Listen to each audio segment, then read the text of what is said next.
네, 감사합니다. 인스페이스의 최명진 대표라고 합니다. 국내 기업이 상용 목적으로 첫 위성을 발사를 했는데 2022년 5월 26일 날 세종 1호가 발사됐습니다. 그리고 세종 2호가 작년 6월 24일에 발사됐고 세종 3호가 올해 3월 31일 날 발사를 했습니다.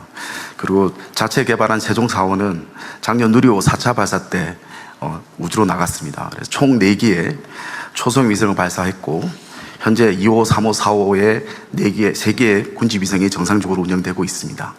짧게 제가 말씀을 드리면 기본적으로 저희 회사는 해외 향을 지향하고 있기 때문에 아프리카 가나의 코카 농장 모니터링을 시작하고 중남미 강산 모니터링, 그리고 동남아 대형 농장 관리 등의 POC와 영업을 집중하고 있습니다. 다만 아쉬운 점은 국내의 상황입니다. 이제 위성 영상 활용에 대한 이해를 조금씩 넓혀가고 있는 상황이고 주 수요처인 정부기관이 여전히 해외 위성 영상만을 사용하고 있습니다. 한 장도 저희가 팔지 못했습니다. 그래서 여러 정부기관이 좀 마중물 역할을 해주신다면은 저희 같은 기업들이 더 적극적으로 해외 사업을 펼칠 수 있다고 말씀드릴 수 있습니다. 국가 위성을 한 기 만드는 것도 중요하지만 민간 기업이 직접 쏘아 올려서 위성의 정보를 적극 활용해 주는 것이 뉴스페이스에 걸맞는 정책 판단이 아닌가 생각이 들어서 말씀을 올렸습니다. 경청해 주셔서 감사합니다. 네, 다른 거 얘기하기 전에 이건 그냥 지나가는 얘기 같아서 그 영상 구매를 주로 국정원이 하나요? 아니면 다른 산업부 뭐 이런 데서도 하나요? 예, 국정원에서도 하고 국방부에서도 하고 예, 다른 부서에서도 하고 있습니다. 근데 왜 국내에 물론 이게 품질 검증을 해봐야 되긴 할 텐데 지금 말씀하신 저런 일들이 왜 벌어지죠? 똑같은 조건이면 국내 기업 걸 사주는 게 맞지 않을까요? 우주항공청장님이 좀 말씀하셔야 될 것 같습니다. 뭐 사연이 있을 것 같아서.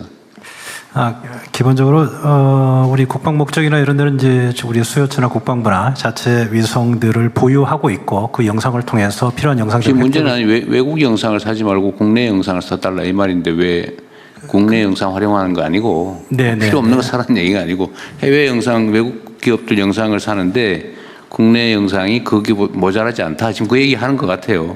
근데 그 얘기를 한번 듣고 싶은 거예요. 네. 더 길게 말고 딴 얘기 말고. 예, 그렇습니다. 지금 현재는 그 각 수요 부처들이 정부 부처들이 자기 위성을 쏘아 올려서 영상을 받는 구조로 돼 있고 일부 이제 해외 영상 해상도나 자꾸 얘기가 옆으로 자꾸 셉니다. 네네.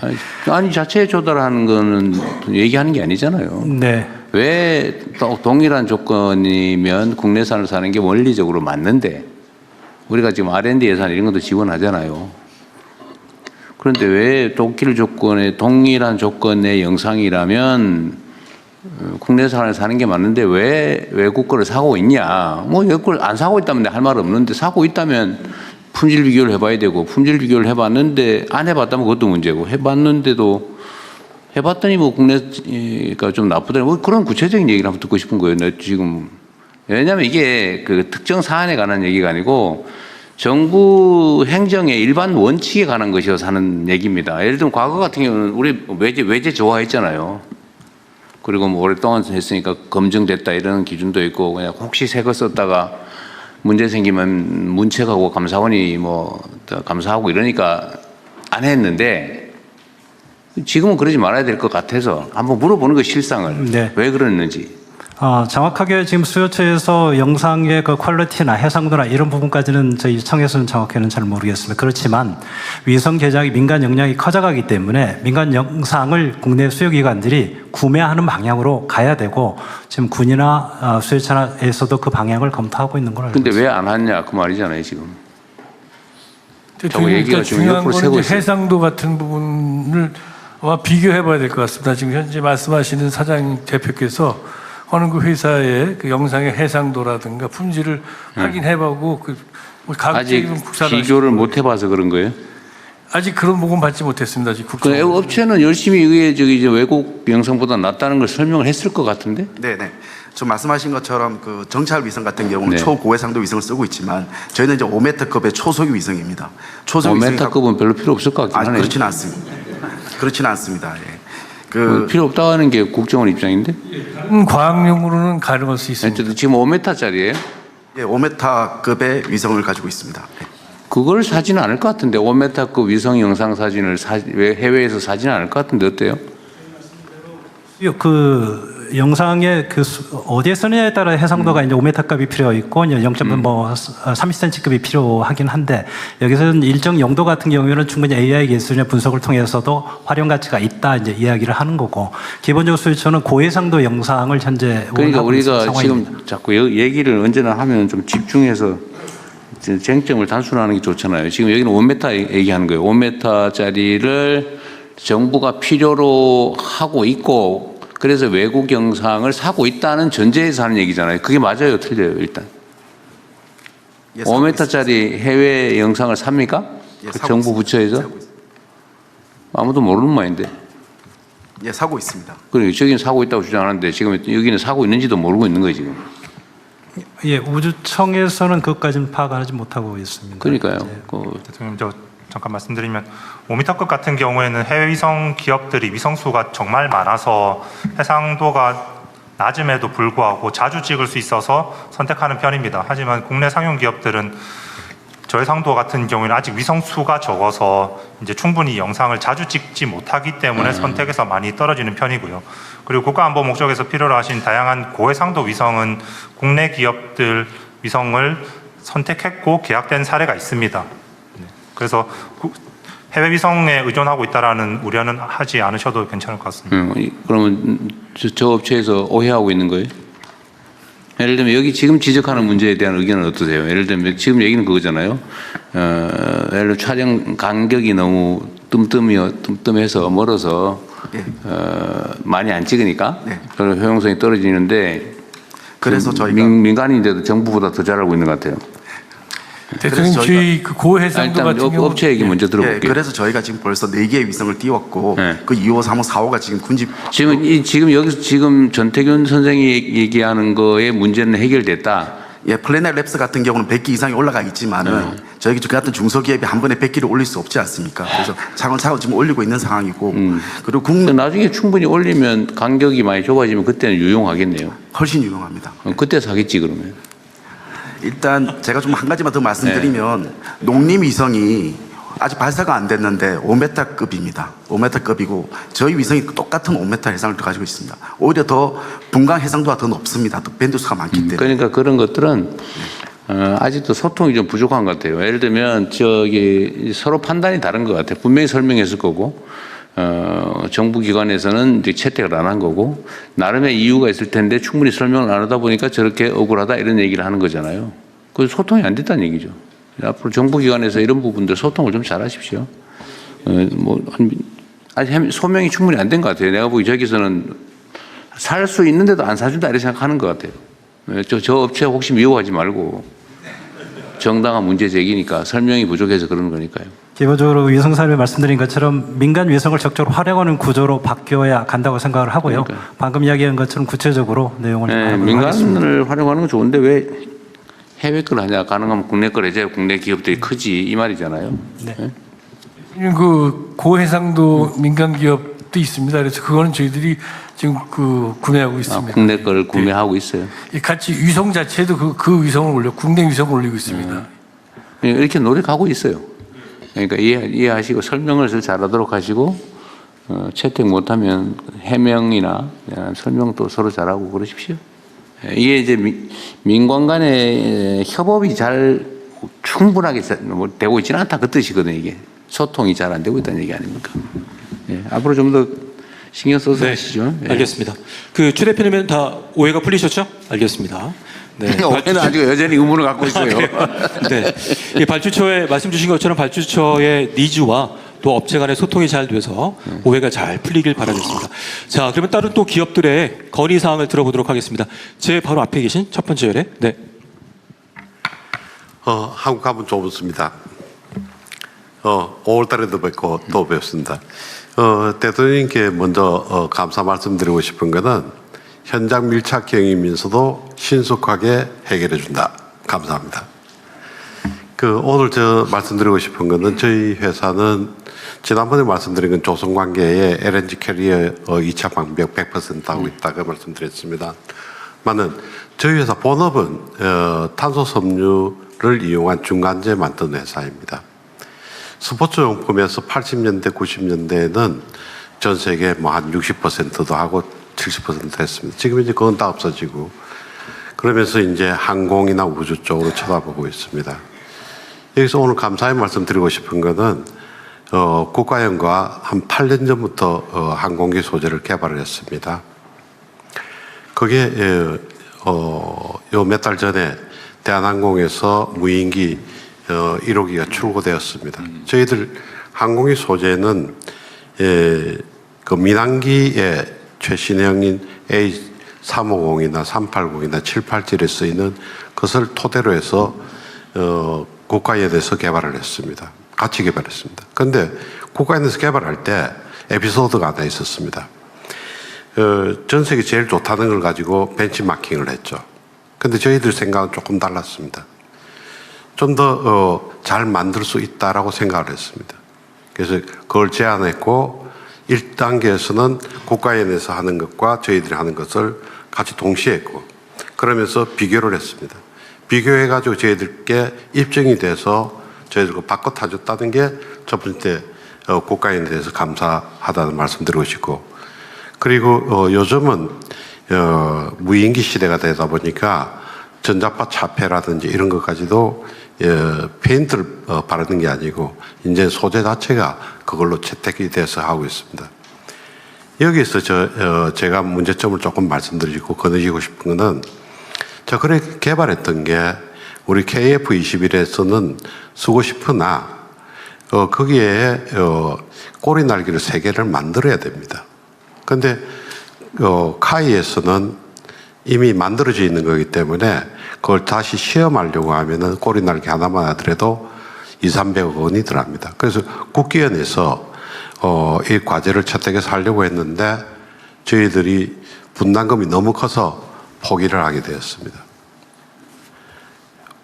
요즘 저희들 그 소재를 만들어내고 난 다음에 전시해서 내니까 유럽에 있는 모 업체에서 저희들한테 소재를 사겠다, 부품을 사겠다 하면서 지금 현재 소재 개발, 부품 개발까지 하는 것을 진행하고 있습니다. 자, 거기서 비용을 대주면서 하고 있습니다. 왜 그러냐? 저희들 쪽에 쓰는 건 대부분 다 전략물자들입니다. 전략물자는 수출하거나 수입할 때 상대국에 수출한 국가에 엑스포트 라이선스가 필요합니다. 그런데 대부분의 엑스포트 라이선스가 없는 걸 가장 좋아하고 그러니까 자국에 사는 걸 가장 좋아하고 두 번째는 엑스포트 라이선스가 하나짜리를 좋아합니다. 그 국가에서 하면 되니까. 이번에 개발한 거는 순수 국산입니다. 효성에서 탄소 섬유를 제공하고 국토화학에서 그에 쓰이는 수지를 제공하고 해서 저희들이 중간재를 만들어내고 비행기까지 만들어냈습니다. 근데 지금 이거를 비행기 꼬리 날개 3개 정도는 만들어 봐야 되는데 저희들 한 대 팔아봤자 몇 천만 원입니다. 근데 그거를 한 70억, 80억 정도 투자를 해야 되니까 그 국기에는 또 여기에 200억 정도 되는 거에 민간업체 분담금 비율이 있습니다. 이런 거에 대해서 진행을 못하고 있는 게 현실이고 또 하나 건의드리고 싶은 거는 이제 유럽에 있는 국가에다가 수출하려고 하니까 저희들 중견기업이니까 중소기업을 통해서 좀 해주면 좋겠다라는 이야기를 합니다. 이게 무슨 말인가 하면은 저 깜짝 놀랐습니다. 요즘 K방사 내가지고 수출 물량이 늘어나니까 중소기업에서 중견기업에 올라간 방산업체들이 많이 있습니다. 그런데 수출할 때 절충교육이라는 게 있습니다. 우리나라가 무기를 수입할 때 약 한 60% 정도 사가라 그렇게 하는데 국내에 보면 연합정밀이라든지 휴니드라든지 이런 업체들이 중소기업에서 어느 날 갑자기 중견기업이 됐습니다. 그러니까 거래가 끊기게 되는 겁니다. 자, 절충교육을 하는데 중소기업은 300%를 방사청에서 인정해주고 있습니다. 그런데 중견 대기업들은 150%를 하루아침에 바뀌어버립니다. 그러니까 자기네들이 절반으로 줄어들게 되니까 중소기업을 선호하게 되죠. 그래서 제가 건의드리고 싶은 거는 경과 과정을 좀 거쳤으면 좋겠다. 그 중견기업이라든 중소기업은 1,000원까지가 중소기업이고 중견기업은 1,000원부터 4조까지입니다. 대기업은 4조 이상이고 그렇다면은 중소기업에서 다들 중기업으로 넘어가기 싫어하는 거 그 아니겠습니까? 피터벤 증후군이라고 그러더군요. 그렇죠. 그러니까 좀 5천억이 되든 1조가 되든 해서 300%가 250% 네. 내려가고 또 그런 과정도 좀 거쳤으면 좋겠다라는 두 가지 말씀드리겠습니다. 오늘 얘기 주제에서 약간 벗어난 것이긴 한데, 예, 네, 알겠습니다. 잘 좀 부탁드리겠습니다. 중소기업부가 감사합니다. 이게 졸업을 안 하려고 그런다고 중소기업을. 그래서 이게 좀 고치는 작업을 하고 있긴 합니다. 네, 예, 알겠습니다. 감사합니다. 자, 이번에는 저를 등지고 계신 분들, 제가 너무나 편향되게 보이는 분들만 지적을 한 것 같아서, 자, 그러면 앞에 계신 분 중에 김영준 의장께 먼저 기회 드리겠습니다. 예, 안녕하십니까. 파블로 의장, 김영준이라고 합니다. 먼저 오늘 이 뜻깊은 자리를 마련해 주신 대통령님께 깊은 감사의 말씀을 드립니다. 지난 1월 달에 이 자리에서 제가 대통령님께 방산 드론과 관련해서 몇 가지 건의사항을 드렸을 때, 제 의견에 좀 귀를 기울여 주시고 따뜻한 박수로 또 큰 격려를 보내주셨던 기억이 생생합니다. 사실 그 이후 여러 정부 부처에서 저희 혁신 기업들을 필요로 하는 것들을 적극적으로 지원해 주신 덕분에 큰 힘을 얻었습니다. 대통령님의 격려와 지원에 힘입어 바로 지난주에 저희 파블로 항공은 북극 현지에서 실제 군집 드론을 성공적으로 운영하는 큰 결실을 맺었습니다. 현장에 참석한 나토를 비롯한 전 세계 수많은 국방 관계자들이 지켜보는 가운데 총 6회에 걸친 시간 동안 엄청난 한화와 탄성을 자아냈습니다. 대통령님과 정부에 관심이 있었기에 대한민국 민간 기업의 첨단 기술이 세계 최고 수준임을 북극 현장에서 당당히 증명해낼 수 있었습니다. 사실 오늘날의 현대전은 드론과 AI, 소프트웨어에 결합된 자율형 군집 시스템이 승패를 가르는 신안보 패러다임으로 진화하고 있습니다. 대한민국이 글로벌 리더십을 확고히 지기 위해 짧게 세 가지를 건의드리려고 합니다. 첫 번째입니다. 고성능 하드웨어 중심에서 육해공 전체를 아우르는 AI 기반 다영역 군집 운용 소프트웨어 중심으로 패러다임을 전환이 필요합니다. 현재 미국과 중국 등 세계 기술 패권국들이 주목하는 군집 기술은 단순히 공중을 날아다니는 드론에만 국한되지 않고 육상의 무인 로봇, 해상의 무인 수상전과 잠수선까지 전 영역의 모빌리티를 하나의 자율 인공지능으로 유기적으로 윤동하는 소프트웨어 기술로 확전되고 있습니다. 대한민국의 미래전에서 승리하기 위해서는 이러한 다영역 군집 제어 AI 소프트웨어 원천 기술을 국가 전략 핵심 과제로 지정하고 전폭적으로 지원해야 한다고 생각합니다. 두 번째입니다. 우리 혁신 기업들이 글로벌 국방 무대를 즉각 진입할 수 있도록 해외 국방 표준 인증 획득을 위한 범부처 지원책을 마련해 주시기 바랍니다. 지난주 저희가 북극에서 확인한 것은 전 세계 국방 시장이 미 국방부의 무인 체계 연동 표준이나 나토의 스타리악 4586 같은 글로벌 표준 호환성을 강력히 요구하고 있습니다. 근데 개별 중소나 중견 기업들이 이러한 글로벌 국방 표준 인증을 독자적으로 획득하기에는 비용과 정보의 장벽이 너무나 높습니다. 우리 민간의 우수한 기술이 글로벌 동맹국들의 국방 체계에 즉시 수출될 수 있도록 정부 차원에서 해외 인증 가이드라인을 제공하고 외교적, 제도적 창구를 지원해 주시기를 건의드립니다.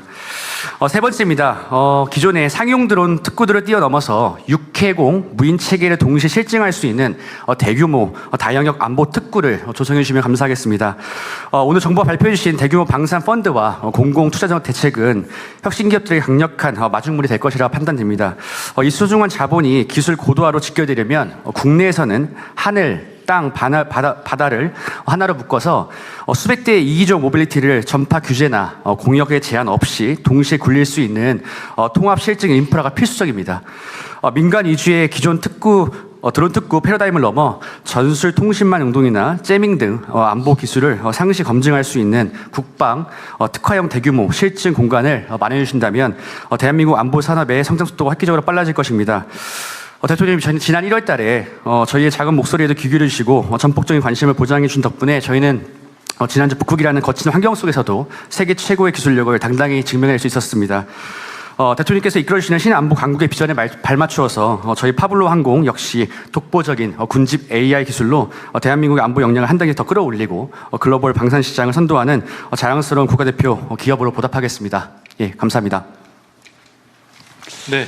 제도 개선에 대한 말씀을 종합적으로 말씀해 주셨고요. 다음에 아까 손 드셨던 그 지니어스 이동범 대표 기회 드리겠습니다. 예, 저는 사이버 보안 기업 지니어스 대표이사 이동범입니다. 모두 발언 시 대통령님께서 우리의 분단 국가의 현실, 그 질곡 위기가 어쩌면 현재의 그 방산 산업을 만들었다라고 말씀하셨는데 그게 똑같은 케이스가 사이버 영역이라고 생각을 합니다. 아시다시피 우리나라는 현재 그 국가 배후 세력인 해킹그룹부터 지속적으로 공격을 받고 있고 그 가장 정교한 공격을 가장 먼저 가장 많이 받는 나라가 미국, 이스라엘, 우리나라입니다. 그래서 여태까지 저희가 국내 보안 솔루션들이 이런 것들을 방어해 왔기 때문에 우리의 보안 솔루션들은 그 실험실 데이터가 아니라 현장에서 검증된 사이버 전장에서 검증된 그런 보안 솔루션이라고 생각합니다. 근데 이제 문제는 이제 방산 산업은 대기업, 중견기업 위주인데 사실은 이 사이버 보안 영역은 전부 다 중소기업이 들이 구성이 돼 있기 때문에 사실 연결고리가 별로 없습니다. 그래서 제가 제안해 드리고 싶은 거는 K방산과 K-시큐리티를 결합한 어떤 수출 주도형 패키지 모델들을 한번 만들어 보는 것들이 필요하지 않나라는 생각을 합니다. 예를 들어서 무기 수출 시에 그 요즘에 그 자체 무기를 보호하는 그런 사이버 기술들이 필요하니까 그것들을 국내 기술을 내장해서 수출한다든가 설계 단계부터 그렇게 한다든가 또 방산 수입국 들의 대부분이 이제 그 무기를 도입하면서 동시에 적대국의 사이버 위협에 대응할 수 있는 국가 사이버 역량들을 키워가기를 원합니다. 그래서 제가 생각했을 때 무기 계약 시에 우리가 그 사실 국가정보원부터 키사부터 해서 우리가 여태까지 국가적인 그 사이버 대응 능력들을 굉장히 많이 길러왔거든요. 이것들을 저희 K-시큐리티를 같이 구축해주는 패키지로 같이 무기와 같이 그러니까 기존의 단순 무기 그러니까 하드웨어적인 무기 판매뿐만 아니라 소프트웨어, 사이버 시큐리티까지 같이 운영센터까지 같이 판매하는 그런 모델이 좀 장기적으로 사이버 시큐리티도 살고 K 방산의 미래도 있다라고 그렇게 생각합니다. 그런 것들을 같이 좀 추진해 주셨으면 감사하겠습니다. 네. 사이버 보안이 워낙 이제 중소기업 위주이다 보니까 한계점을 말씀해 주셨고 이따가 또 관계기관, 정부기관의 답을 들어보도록 하겠습니다. 또 손을 들어 주십시오. 네, 저기 첫 번째 줄에 계신 권병현 사장님이신가요? 네.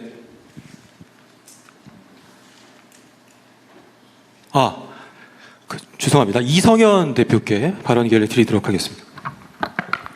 네, 감사합니다. 저희 오픈엣지는 그 AI 반도체를 위한 그 설계에 필요하고 개발에 필요한 반도체 IP를 개발하는 회사입니다. 현재는 2022년 9월에 이제 상장을 해서 코스닥에 상장 회사로 이제 잘 성장을 했고요. 그 과정에서 여러 이제 정부의 지원 이런 것들 잘 도움을 받아서 꾸준히 잘 성장을 하고 있습니다. 저는 이제 AI 반도체 관련해서 좀 공급망 얘기를 좀 말씀드리고 싶은데요. 그 공급망이라고 하면 사실 물리적인 공급망을 이제 많이 생각하시죠. 그 예전에 이제 한일 갈등이 있었을 때 소부장 관련된 공급망이라든지, 근데 사실 그런 이제 물리적인 공급망만 있는 것은 아닙니다. AI 반도체를 이제 개발할 때 보면 실제 설계 과정에서 필요한 반도체 IP라는 것들이 있고 또는 이제 그 개발에 필요한 여러 가지 이제 설계 소프트웨어들이 있는데 이 부분도 사실 그 공급망이 굉장히 중요한 한 축에 해당을 합니다. 근데 이제 아쉽게도 이제 그동안에 이제 R&D 과제라든지 여러 가지 정부에서 지원해주는 프로그램들을 보면 뭐 K-ON 디바이스도 마찬가지죠. 뭐 로봇이나 드론이나 이런 이제 제품 관점에서 보면 거기에서 중요하게 보시는 공급망은 반도체 칩이 보일 것 같습니다. 뭐 진영의 반도체가 됐든 어떤 칩이 됐든. 근데 사실 그 칩을 개발하는 관점에서 보면 그 뒤에 또 더 굉장히 중요한 깊은 공급망들이 또 있습니다. 반도체 IP가 이제 그런 공급망 중에 하나가 되고요. 이게 얼마나 중요하냐, 결국 그 자본주의 사회니까 돈으로 말씀드리면 이제 K-ON 디바이스 과제 예를 들면 여기에 한 1,000억 정도가 지원이 된다. 라고 하면 실제 그 1,000억 원 중에 절반 이상이 아마 이제 외산 IP를 구입하는 데 활용이 될 겁니다. 자본주의에서 돈의 그 크기라는 건 결국 대체 불가능하고 굉장히 중요한 자산이기 때문에 이제 그런 큰 돈을 주고 산다는 의미잖아요. 그래서 이제 그 부탁드리고 싶은 거는 그 반도체 IP라는 그 설계 뒤에 숨어 있는 진영의 반도체 개발의 뒤에 숨어 있는 그런 공급망 관점에서 이런 이제 반도체 IP에 대한 회사에 대한 육성 쪽도 좀 관심을 가지고 들여다보시면 좋을 것 같습니다. 또 한 가지 좀 부탁드리는 거는 K-ON 디바이스 과제가 많이 진행이 되니까 저희도 이제 IP 업체로서는 설계업체, 칩업체한테 공급하면서 낙수 효과를 많이 기대하고 있는데요. 그 문제는 칩을 개발한 시점에서 사용하는 IP는 이미 개발이 완료가 됐고 검증이 완료된 IP라는 부분입니다. 왜냐하면 IP를 쓰는 이유는 재개발할 때 이제 실패 위험을 줄이는 게 목적이기 때문에 그 시점에서 이미 다 개발이 완료되어 있고 검증이 된 IP를 사용하게 됩니다. 그런데 이제 반도체 IP 회사 입장에서는 IP를 개발할 때 최소한 2년, 3년 정도의 선행 개발이 이제 진행이 됩니다. 이 선행 개발에서 이제 필요한 여러 가지 그 자금 규모나 이런 것들이 또 적지 않기 때문에 이런 부분에 대한 좀 관심과 그리고 이제 반도체 IP R&D 과제에 대한 꾸준한 지원, 게다가 이제 특히나 국방 쪽에서 보면 지능형 반도체라는 게 전략자산이잖아요. 전략자산 뒤에 있는 그 칩을 개발하기 위해 필요한 그 뒤에는 공급망 있는 업체들도 여전히 중요한 전략자산의 하나로 잘 좀 지원을 부탁드리고 싶습니다. 네, 감사합니다. 또 다른 분 없으신가요? 자, 제가 메모를 쭉 해봤는데 주로 건의사항 내용들을 보면 이제 시장 진입에 대한 이슈가 있었던 것 같습니다. 퍼스트 바이어, 첫 구매자가 됐으면 좋겠다. 또 테스트 베드에 대한 이야기도 해주셨고요. 또 하나는 이제 패스트 페일, 얼마나 빨리 실천하고 실패하고 실행할 수 있는 여건을 만들어주는지에 대한 이슈, 또 제도 개선도 많이 말씀을 해주신 것 같아요. 규제 인증, 해외 인증에 대한 부분인데 또 정부 기관과 관계기관에서 종합적으로 좀 답변을 주시면 어떨까 생각이 됩니다. 예, 방위사업청장입니다. 저희 업무와 관련된 질문에 매우 집중적으로 많이 제안이 되었는데요. 저희가 소통에 많이 부족했구나 하는 생각을 합니다. 예를 들어 국방기술혁신촉진법에 이미 성실수행 실패에 관한 그 감면 조항들이 있고 그걸 저희 사업 과정에서도 상당 부분 이미 반영 여기 하고 있기도 하는데 그게 충분히 알려지지 않은 것을 확인할 수 있었고요. 그 신안보 혁신 기업 육성을 위해서 지금 제기된 것처럼 신속 조달, 실증, 전략 투자, 수출 지원 이런 것들이 중요하다는 생각에 적극적으로 공감합니다. 발제와 많이 겹치기는 하지만 이와 관련한 저희 방위사업청의 기존 정책과 앞으로 계획하고 있는 사업들을 좀 망라해서 설명을 드리면 소통에 큰 도움이 되지 않을까 생각해서 설명드리고자 합니다. 우선 신속 조달 체계와 관련해서 방위사업청은 기존에도 특정 조건 아래에서 수의 계약을 허용하거나 착중도급 선지급을 한다거나 협약을 통해서 성실 수행 실패를 허용하는 등의 한국형 OTA를 운영 중에 있습니다. 또한 신속 시범 사업과 현존 전력 극대화 사업을 통해서 패스트트랙을 운영하고도 있고요. 다만 지적하신 것처럼 주요 무기 획득에 여전히 대기업에 편중되어 있고 중소기업이 기술개발 사업을 어렵게 수주하더라도 연결이 잘 안 돼서 매출 발생에 실패하는 사례들이 상당히 많이 발생을 하기도 해서 이런 건 여전히 극복해야 될 과제라고 생각을 합니다. AI 드론, 로봇 등 첨단 전력을 신속 조달 하기 위해서 저희가 연내에 국방 첨단 전력 사업법을 제정하겠습니다. 이 법에는 일정 규모의 획득 사업에 대해서는 중소기업끼리만 경쟁을 하는 중기 트랙을 만들도록 하겠습니다.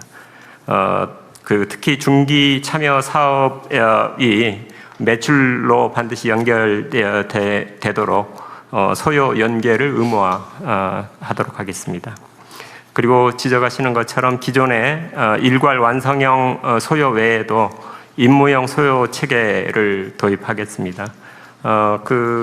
임무형 소요 또는 공모형 소요와 관련 해서는 군이 최소 필요 조건의 임무만 제시를 하면 임무 성능 해법에 대해서는 업체와 경쟁적 대화를 통해서 확보를 해서 빠르게 진화하는 첨단 기술을 효과적으로 적용하는 방식이 되겠습니다. 연구개발 방법도 발제에서 얘기한 것처럼 애자일 방식을 도입해서 최소 기능품을 우선 전력화한 후에 반복 성능 개선을 통해서 최고 성능을 달성하는 그런 방식의 개발 방식을 도입하도록 하겠습니다.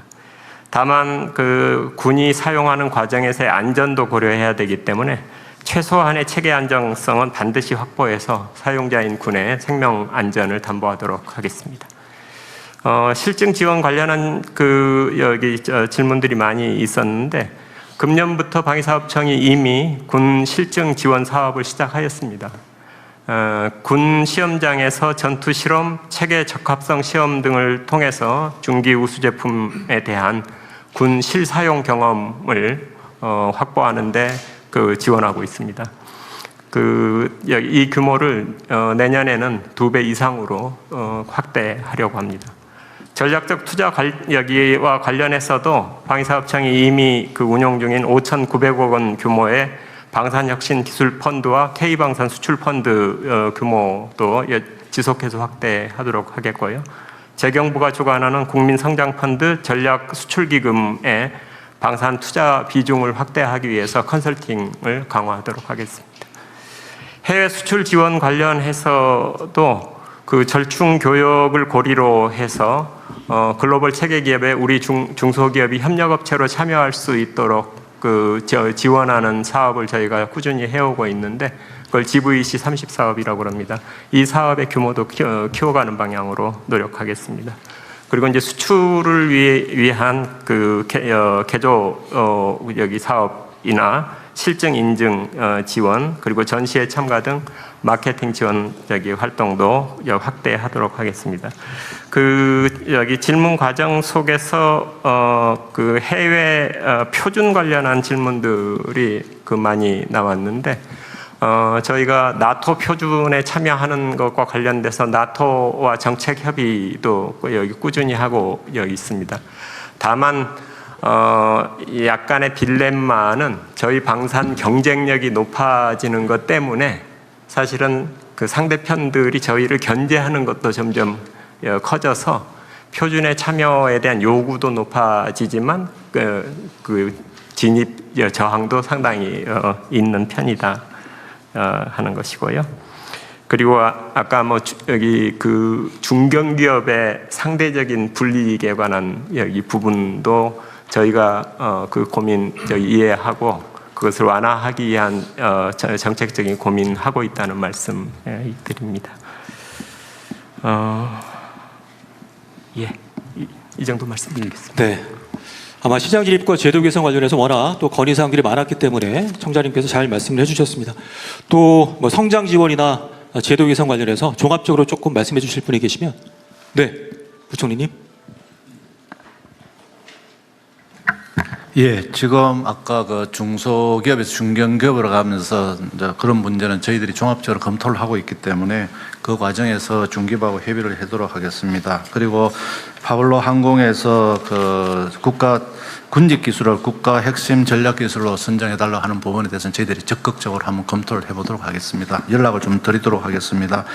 그리고 저희들은 우리 혁신기업이 조달을 과거 같은 어떤 그런 정의화된 조달을 벗어나서 조금 전에 말씀한 단계별 목표를 설정하게 되면은 또 하고, 그 단계를 또 넘어가서 실패하더라도 또 그 과정에서 저희들의 계약을 통해서 설정된 부분에 대해서는 지급을 하도록 하겠습니다. 이런 방법을 통해 가지고 매몰 비용이 발생하지 않도록 하겠다는 말씀을 드리겠습니다. 그리고 혁신 조달 관련해서는 저희들이 지금 현재 한 1조 2,500억 정도를 운영하고 있고, 그 물품도 한 2,700개 정도인데 저희들 대통령 임기 내에 3조 원 그리고 한 5천 개 이상으로 이렇게 늘릴 계획도 가지고 있습니다. 그래서 혁신 기술을 개발해 주시면은 저희들하고 협의하시면은 최대한 하여튼 혁신 기술로 지정이 되고 또 지원을 받도록 하는 그런 제도를 운영하겠다는 말씀을 드리겠습니다. 감사합니다.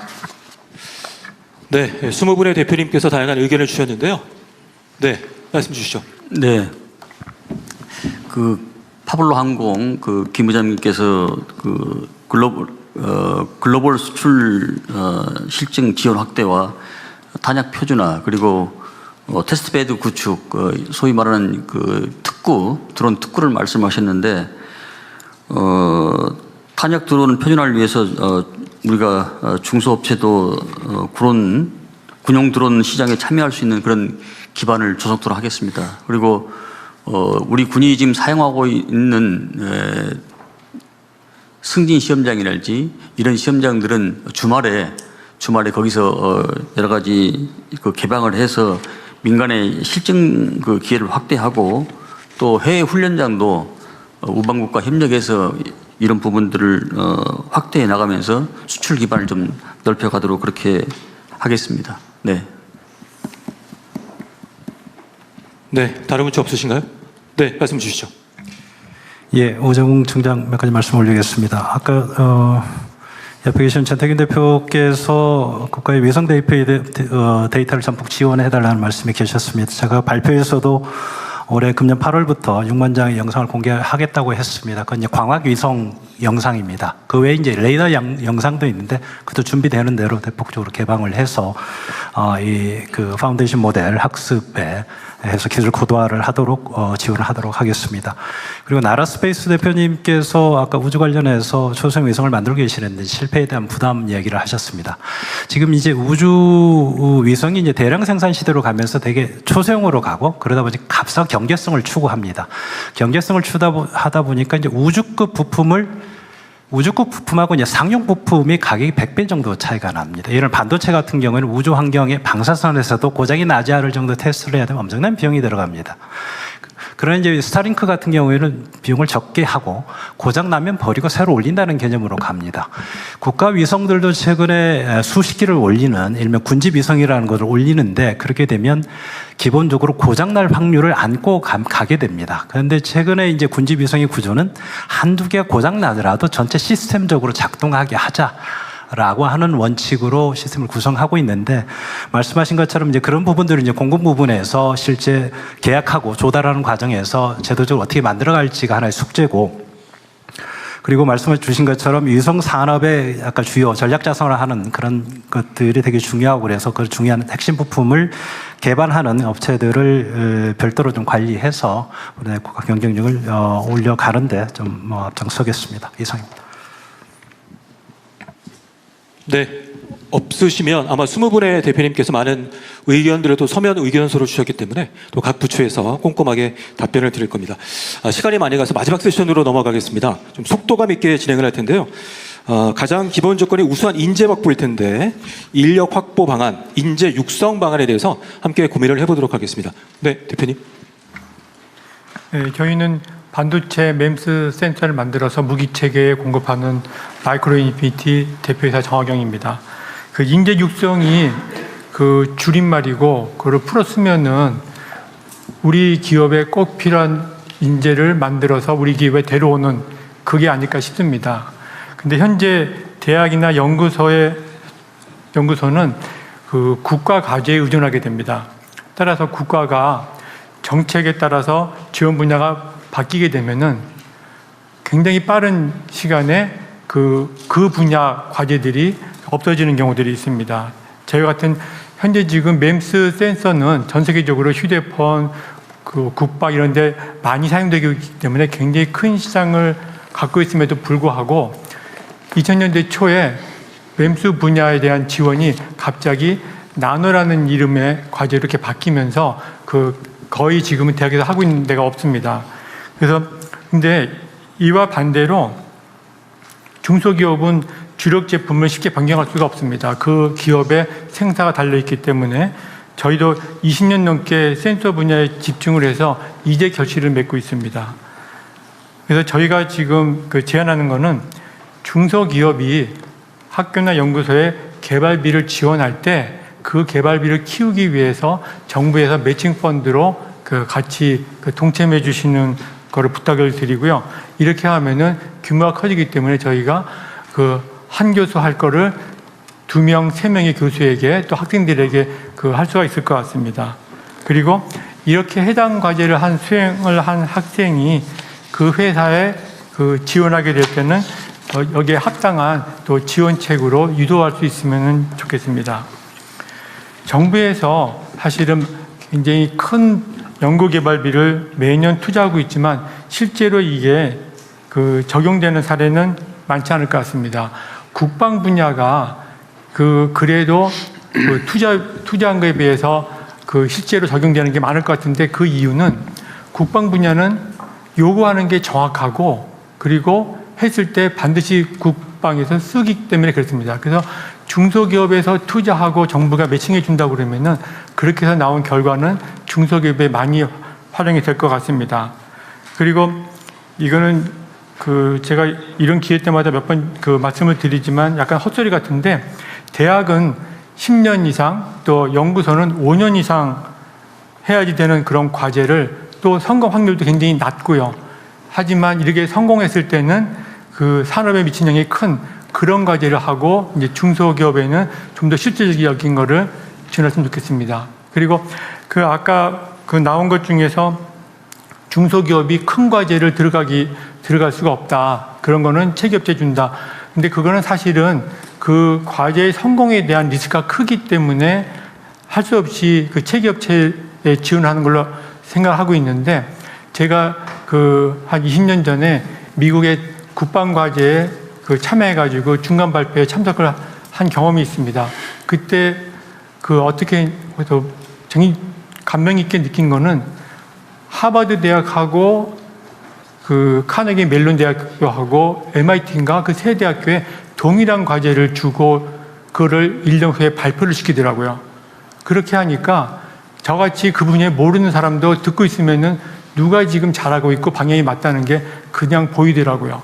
그래서 우리나라에서 지금 막 크고 있는, 하지만 실적은 적은 중소기업에 큰 과제를 맡길 수가 없다 그러면은 그렇게 중복되게 좀 투자를 해줘가지고 경쟁할 수 있도록 해주면 좋겠습니다.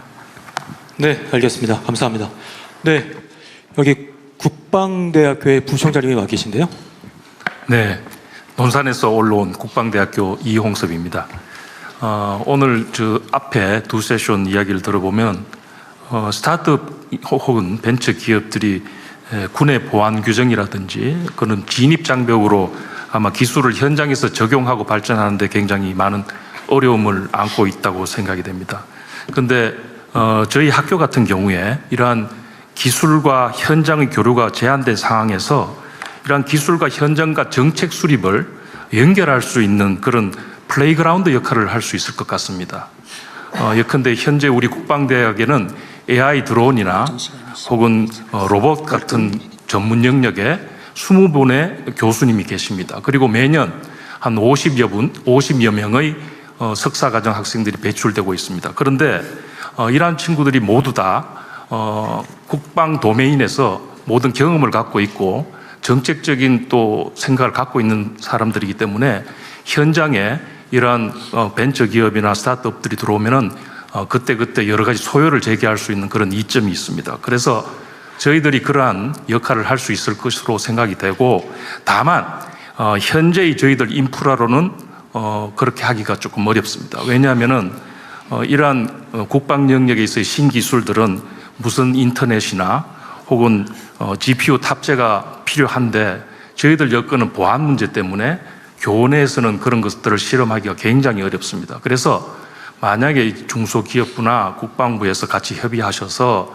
학교 담벼락만 바로 넘으면은 공간이 있는데 거기에다가 조그만 공간이라도 마련해 주시면은 저희들이 그러한 플레이그라운드를 역할을 충분히 할 수 있을 거라고 생각이 됩니다. 그렇게 된다면은 현재 스타트업이 방산 영역에 진입하는데 용이한 그런 역할을 할 수 있을 것이고, 또 학생들 지금 초급 장교들이나 소령급인데 이러한 사람들이 새로운 기술을 이러한 스타트업으로부터 또 받을 수 있을 것으로 기대가 됩니다. 그리고 현재 방산 클러스터를 26년도에 충남과 논산에서 지금 선정이 되어 있습니다. 그래서 만약에 저희들이 그 역할을 하게 된다면은 융합형 인재 양성 프로그램을 통해서 이러한 브릿지 역할을 충분히 할 수 있지 않을까 하는 생각에서 저희들에게 그런 것들을 좀 지원해 주시기를 건의드립니다.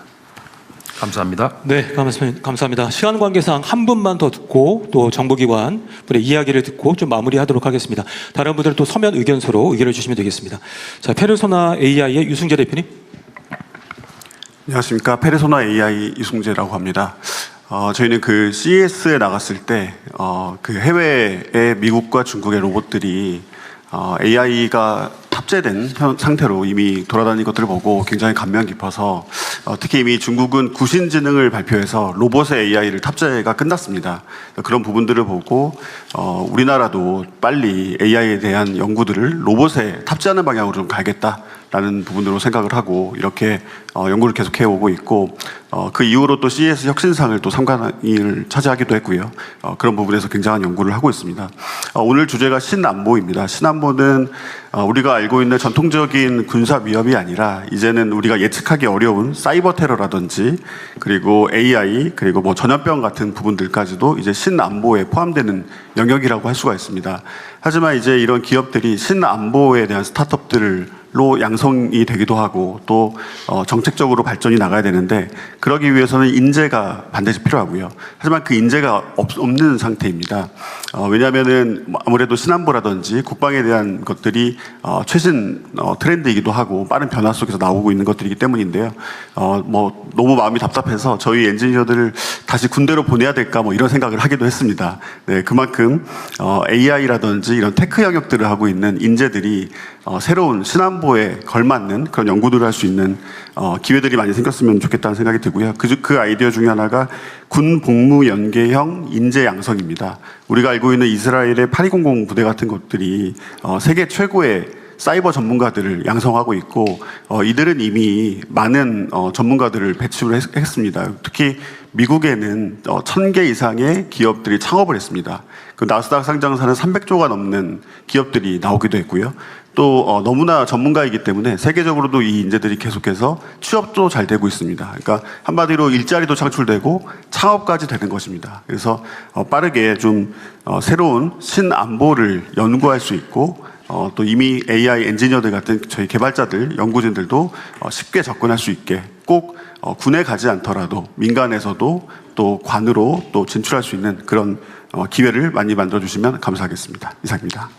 네, 감사합니다. 마지막으로 이제 부처의 좀 의견 한 번만 들어볼까요? 네, 그 인재에 대해서 국방 인재에 대해서 많이 말씀하셨는데요. 대통령께서도 우리가 군에 들어오는 인재들을 적소적재에 배치할 수 있도록 방안을 좀 마련하라는 그런 지침을 주셨습니다.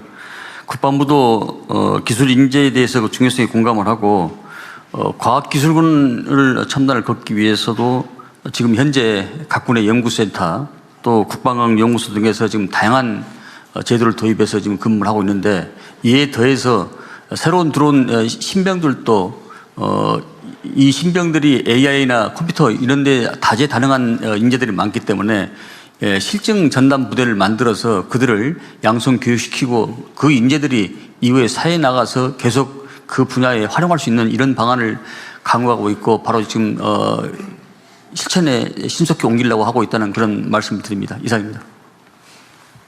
예, 중소벤처기업부에서 보충 말씀드리겠습니다. 저희가 중소기업 우수 연구인력 채용 지원 사업을 업체당 연봉의 50%까지 이제 5천만 원 정도를 매년 지원해드린 사업이 있는데 신안보 혁신기업에 대해서는 저희 1억 원까지 상향해서 연구인력 채용하실